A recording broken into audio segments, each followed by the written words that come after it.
यो पनि पठाउनु तपाईँको हिल जुन छ नि खुट्टाको हिल है त्यो यहाँनिर चाहिँ तर्निएको छ यस्तो है पछाडिको चाहिँ पर्सर गर्नु नबोक्नु है पर्सर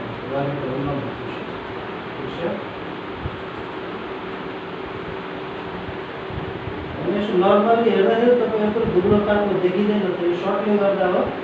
यो कम्मरहरूको त हड्डी यतिकै छ त बाहिर होइन हेर्दाखेरि दुब्लो लाग्दैन अलिक हड्डीको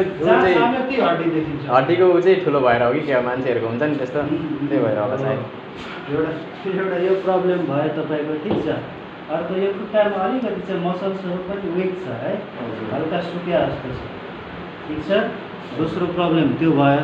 अनि तपाईँको खुट्टा यसरी नर्मल्ली राख्दाखेरि यो खुट्टा धेरै ड्रप हुन्छ यतातिर है यता धेरै ड्रप भएको छ यो खुट्टा चाहिँ त्यति ड्रप भएको छैन यो स्ट्रेट छ ठिक छ एउटा यो भयो त्यसपछि तपाईँको हिप जोइन्ट पनि फिल्स होला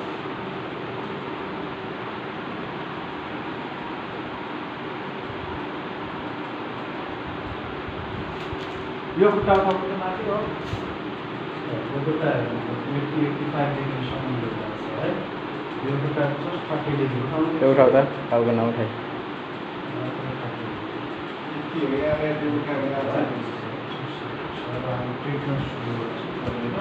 एकचोटि उठेर बस्नु ल यो सर्ट गरिदिनुहोस् त